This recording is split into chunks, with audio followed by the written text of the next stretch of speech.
A fascinating hint about one of Oregon's biggest questions going into the season.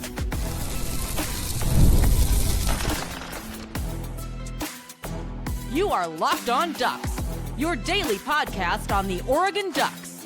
Part of the Locked On Podcast Network, your team every day. Yes, it is that time once again for Locked On Ducks. I'm your host, Spencer McLaughlin. Thank you all so much for making this your first listen or your first view of the day. It is part of the Locked On Podcast Network, your team every day, the number one sports podcast network out there. Thank you all, especially my everydayers, for helping make that the case. Nasir Wyatt reminds me trajectory-wise of a guy that just got drafted out of Oregon, and that's not necessarily a bad thing, though it could be portrayed as such in a manner of speaking, and how important it is that Oregon is undefeated going into the brutal month of November. That is all coming up on today's show. But first, we talk about the big boys up front. The offensive line gets plenty of love, plenty of chatter on this show. If not only because if I didn't talk about offensive line regularly on this show, one of my oldest friends, who's a diehard Oregon fan and was an offensive lineman back in high school, would track me down, and I don't think I would like what happens next. Anyway, Alik Terry, Oregon's offensive line coach, was recently asked after during a post-practice media availability session about the offensive line and guys that are stepping up and whatnot, and he hinted at the idea of one or both of the stud true freshman recruits that he brought in having a chance to compete for playing time or maybe even start going into this year. Those two guys, Emmanuel Ihanicho and Tommy Tofi, of course. Now, Nacho is the higher rated of the two. Tofi was here for spring ball, and we saw him in the spring game. Definitely had some freshman moments, but overall do look pretty good. And what's interesting about both of these guys and the spots that I believe are actually open to competition here in fall camp for the Ducks up along the offensive line, I think either one could play either spot. Now, long term, is Nacho's ceiling the highest at tackle? Yes. Is Tommy Tofi's ceiling the highest at guard? Also probably yes. Can either guy play either spot? It really does seem that that is the case. These guys are as physically ready to be as you could possibly hope for as a 18-year-old, 19-year-old, depending on when their birthdays are. I guess school hasn't started yet, so they both still be 18 at this point in time. And look, it's so hard to play at any position as a true freshman, particularly along the offensive line. I think after quarterback, it's the hardest spot to play as a true freshman, and it's where you see true freshmen play the least. Since Dan Lanning got to Eugene, someone can correct me if I'm wrong, one true freshman has had a meaningful role throughout the course of the entire season. That was Josh Connerly back in 2022. He was the first offensive lineman off the bench in that jumbo package. And if either one of these guys or both of them are in those situations or in on special teams like field goal and PAT, that wouldn't surprise me in the slightest. I'd be more surprised, though not entirely shocked, if one of them winds up being a starter. So right away, I don't know if this will be the case, but one thing that we should expect going into the season along Oregon's offensive line is there is going to be some tinkering.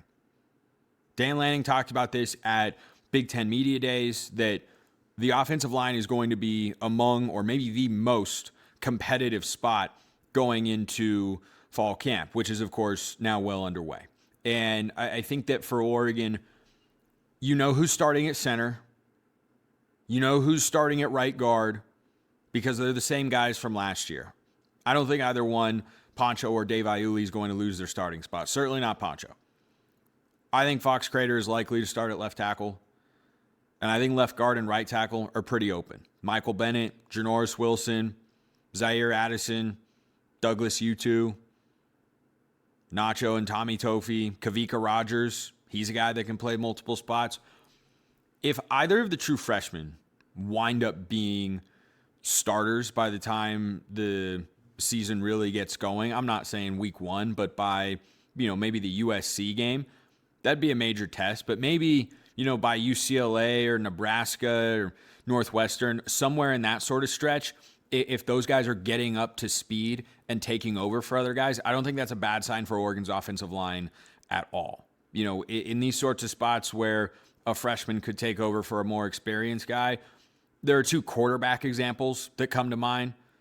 There was a redshirt freshman named Marcus Mariota who started for Darren Thomas, and I remember being perplexed at the time, going, who's beating out Darren Thomas? Man. And then midway through the season in 2016, when it wasn't going well, Dakota Prukop got benched and some guy named Justin Herbert took over. It can take a while literally to get up to speed, in shape, but once you get there, those freshmen are really talented and they should be stalwarts along Oregon's offensive line in the coming years. So the offensive line was the featured group in the latest and first fall edition of Meet the Flock. Go check it out on YouTube, or I think you can watch it on the Oregon football Twitter account if you have not already. I thought there was a very, whether intentionally or not, foreshadowing sort of pairing there early in the video. Kaloy Kelly, who went to same high school as Poncho over in Hawaii, they seemed to be super tight. And there was this moment where they went to grab their gear, they had their shoulder pads on, and then Kaloy Kelly was walking behind, or one could say following, Poncho in his footsteps. You see how hard I worked for that one. Anyway, so I think that is going to be a foreshadow one day. I don't think it'll be this year. I think Devin Brooks is likely to be Oregon's backup center. He's been in the system for the last couple of years. I've been a fan of, and I've said this from the moment Oregon got the commitment from Kaloy Kelly, I think he will be Oregon's starting center one day. Maybe that's 2028. I wouldn't be shocked if it's 2027, though. So something I also forgot that was cool to see in the video, George Moore IV, who was a really good and solid Oregon offensive lineman in the Mario Cristobal era. He's an Oregon offensive assistant. In case some of you didn't know that, I forgot that, and then I saw him on there, and I went, oh, yeah, that's right. George Moore is right there.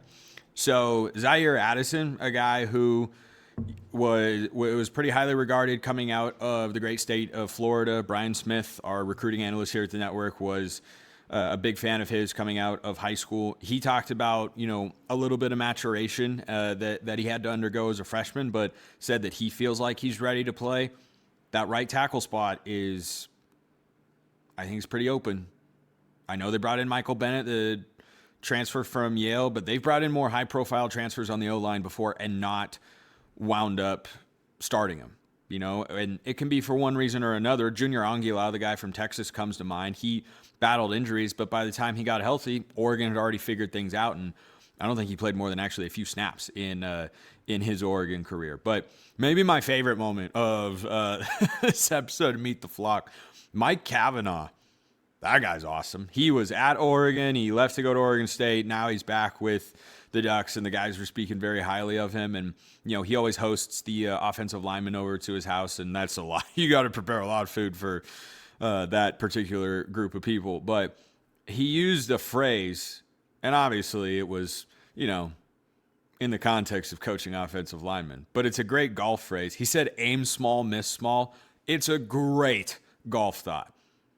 If you're trying to hit the ball at the flag and you miss, well, maybe you're more likely to be on the green. Whereas if you're just trying to hit the green, you're probably more likely to miss the green. Now, that depends on a number of other factors, like how good your swing is and what type of environment you're playing in. But Mike Cavanaugh seems like an awesome vibe. I would love to play for that guy, but I'm a little small to be along the offensive line. I'm also a little bit old, but I am at the right age to tell you that. I want to hear you guys' thoughts on the offensive line. Leave them in the comments below. Hit me up on Twitter at LockedOnDucks, however you want to get in touch. This is a jam-packed show. It just is. And I can't wait to talk about Nasir Wyatt again. First, this episode brought to you by our friends over at Odoo. Running a business shouldn't feel like you're trying to connect a bunch of systems that were never designed to work together. One app for accounting, another for inventory, another for sales, and somehow none of them talk to each other. That's where Odoo comes in. Odoo is an all-in-one business management software that brings every part of your business together in one powerful platform. From sales and accounting to inventory and marketing, Everything works in one place, helping your team move faster, stay organized, and focus on growing the business instead of managing software. The best organizations know that success isn't just about talent. It's about having everyone working toward the same goal. And that's true in sports, just like it is in business. I think Dan Lanning knows that pretty darn well. Great organizations win because operations matter. That's why you should get Odoo. Try for free today at odoo.com/lockedon. That's odoo.com/lockedon. Don't have things all over the place and haphazard. Consolidate it all with Odoo at odoo.com/lockedon.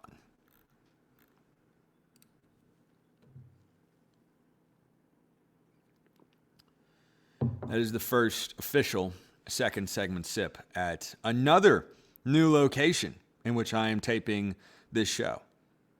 I mean, how many times when you're on Oregon's campus do you see or hear the phrase "into the woods"? I am in the woods. For those watching on YouTube, as you can see behind me. And that's the beauty of technology. The shows can come to you from anywhere. The beauty of Nasir Wyatt, Oregon's rising true sophomore edge, is he can get after a quarterback in a number of different ways, mostly because he's very fast. So, edge-related SSAs and a little special team sprinkle in here as well. So, I told you this is a jam-packed show. This is a jam-packed segment. Watch, I'm going to try to get 3 SSAs into this segment, and in the back of my mind, I know I'm only going to get 2. That's why we plan ahead.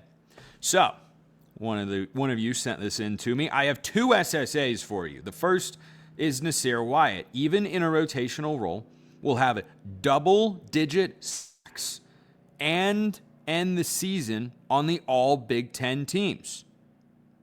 The second is that we'll get to the second one later. So, double-digit sacks. Tatum Tuioti was not just incredibly productive and a starter for Oregon last year, he was also healthy last season. You can't overlook that. He finished the year with 9.5 sacks. Now, as I've talked about several times this offseason, it is imperative that Oregon produce better sack numbers and a better pressure rate. And if you lined up those 3 guys right now to go after a quarterback, I bet there are some of you out there, and honestly, I might be in this camp, that says Nasir Wyatt is the best of the 3 at getting after the quarterback. That doesn't make him the best overall player, just in that specific area of playing football. That doesn't mean that he always rushes with enough discipline, or that he's good enough against the run, or that he can drop into coverage as well as the other guys can and make a play, which is why he might be in a more rotational role. But that's also why you have an offseason, why you have spring ball, why you have fall camp to teach young guys those sorts of things. As a pure pass rusher, Nasir Wyatt, I think, has the highest ceiling of anyone on Oregon's roster right now. That includes Mateo Uiagalelei, who would probably be the most highly regarded coming off the edge by the NFL. At the college level, though, man, Nasir Wyatt is very David Bailey-esque, very Von Miller-esque in the way that he plays. And I don't think Oregon's had a guy like that. I mean, he's more explosive than Kenny Rowe, but Kenny Rowe was really good coming off the edge, and he was also pretty quick back in the day. But, yeah, double-digit sacks. This is getting a 3 for me, not because Nasir Wyatt doesn't have the talent. I'll nudge it up to 3.5.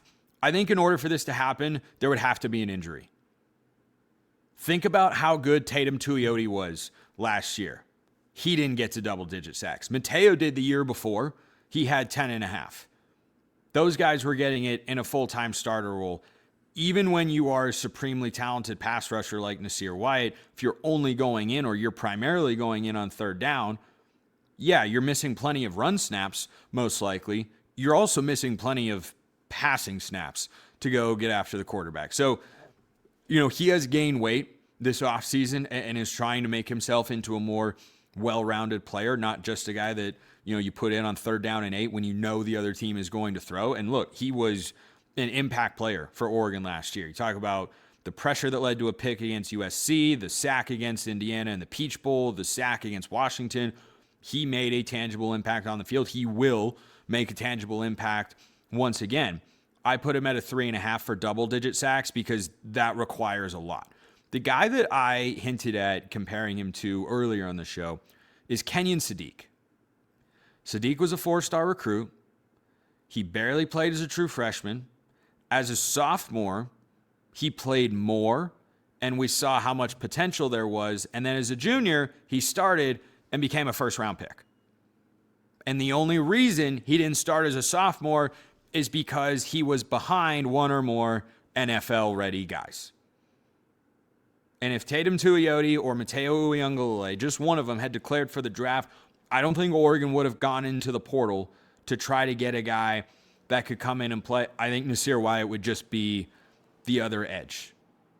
And then Elijah Rushing would work himself into the fold as well. So, yeah, I give that a 3.5. A guy like Mateo or Tatum could get dinged up. It happens. You get rolled up on. But double-digit sacks in a rotational, that'd be pretty spectacular. If this was double-digit quarterback pressures, I'd probably put that at about a 8.5. But double-digit sacks, man, that's asking a lot. If he does that and is not even starting, we'll be talking about him setting the Oregon single-season sack record going into 2027. I might do that anyway. I'm sure one of you will send me an SSA on that one day. See, I knew I wasn't going to be able to get 3 SSAs in this segment. Here's another one also in the edge room. We'll save special teams for segment 3. SSA, Blue Dantzler has 3 solo sacks or 5 total sacks. I think he could finish the year right behind Nas Wyatt on the 2 deep at edge. So Dantzler spent 1 season at Oregon State, didn't do a whole heck of a lot there, comes to Oregon. I didn't expect a whole heck of a lot, and he was impressive in the spring game. I'm putting this one at a 2. I think the edge room is too loaded. He's at best, he's Oregon's number 4 edge, and there's a world where he is number 5 or 6 in that room. So I don't think there are going to be a lot of snaps available. I think he's a classic example of a guy that might contribute in a significant role one day, but right now has got too much talent ahead of him, and he looked good in the spring game. Several guys have looked good in the spring game. Perfect example, I believe it was either 2024 or 25. Actually, I don't know. One of the spring games that I've talked about here on the show, Solomon Davis led Oregon in tackles in the game. He never carved out a significant role in Oregon's rotation in the secondary. He looked good in those games, but he didn't do anything major after that. And that's not to say that spring games aren't useful data or that Blue Dantzler wasn't one of the biggest surprises. No, I was surprised with how good he looked. I just don't know what type of diamond in the rough that would have been that he was at Oregon State and then came to Oregon and was not a super highly regarded guy in the portal. I think he had a good day, and I think it's representative of what I think about all the time in the NBA, or that you see a lot when you watch the NBA. Every single guy that has made that roster would impress you beyond belief if you saw him play that sport in person. You know, I mean, I watched plenty of Blazers basketball this past year, more than I have in quite a while. And they had a game against, I think, the Lakers, where LeBron, Luka, and Austin Reeves didn't play, and they lost at home. And some guy whose name I don't even remember dropped like 30 on them. And it was a humbling reminder of, oh, yeah, these guys are all crazy good. All right, now we get to talk about my number 2 question for Oregon as they chase, a national championship. First, this episode brought to you by our friends over at Indeed Sponsored Jobs. When workplace chaos hits and you need the right hire, Indeed Sponsored Jobs helps connect employers with candidates who match specific needs like skills, certifications, and locations. So less time gets spent searching and more time gets spent finding the right fit, because you don't want to be all over the place. You don't want to look for people that aren't actually going to be able to help you. You want to find a pool of quality candidates. Indeed Sponsored Jobs is going to help you do just that. I bet if Dan Lanning were looking for, an in-house podcaster, I hope my name would come up as a qualified option there, and I'm sure Indeed would point him in the right direction. Listeners of this show will get a $75 sponsored job credit to help get your job the premium status it deserves at Indeed.com/podcast. Just go to Indeed.com/podcast right now and support the show by saying you heard about Indeed on this podcast. Indeed.com/podcast. Terms and conditions apply. Need to hire? This is a job for Indeed sponsored jobs. This episode also brought to you by our friends over at Kalshi. Before the season kicks off, everyone's making predictions. Who wins the Big Ten? Who makes the playoffs? Who misses the playoffs? Who's lifting the trophy at the end of the season? Hopefully it will be Oregon. On Kalshi, America's #1 prediction market platform, you can trade those predictions in a live market. So say you think this is going to be the year for Oregon. A $100 trade on Oregon to win it all could get you over $800 if indeed they do break through, and they have a bunch of other trades as well. On Kalshi, you're trading against peers in a live market, meaning there's no house, and as the probability changes, you can buy in and out of your position. Trade the draft pick, the game, and more on Kalshi. Download the Kalshi app. Use code LOCKEDON to get $10 when you trade $10. Kalshi. Kalshi. Trade on anything. 18 plus only. Restrictions and eligibility requirements apply. Event contract trading involves risk and may not be suitable for all investors. Kalshi products are not available in all jurisdictions. Prices, values, and available markets may differ from those mentioned. For more information, see kalshi.com/regulatory.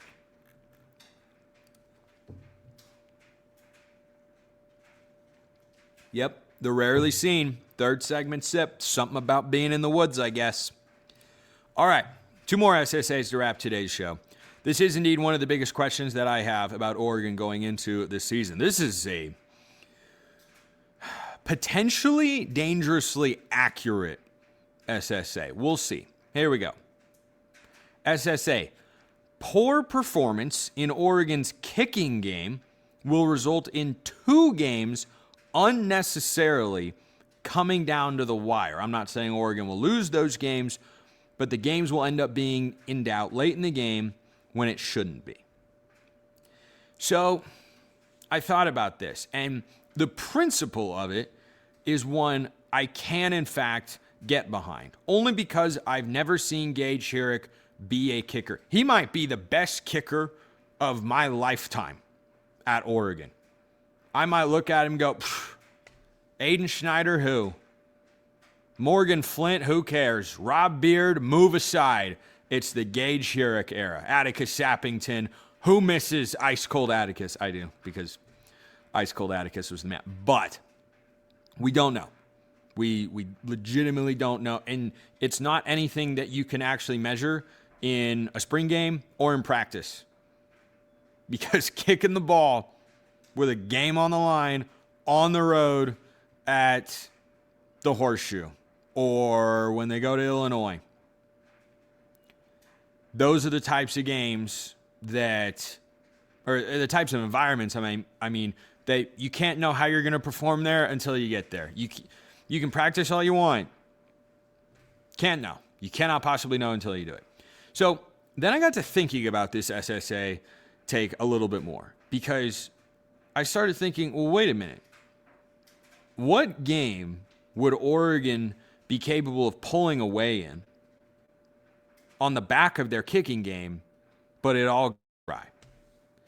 The games that Oregon's kicking game carried the day last year were Iowa, Washington, and Texas Tech.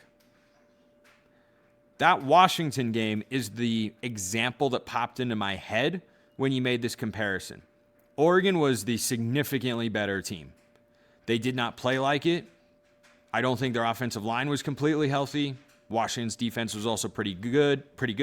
It was on the road. If Oregon's kicking game hadn't been good, they might still have won, but it would have been even more stressful. And it was still a game that was in doubt for quite a while, but it had that feel of, man, Oregon could pull away here at any moment.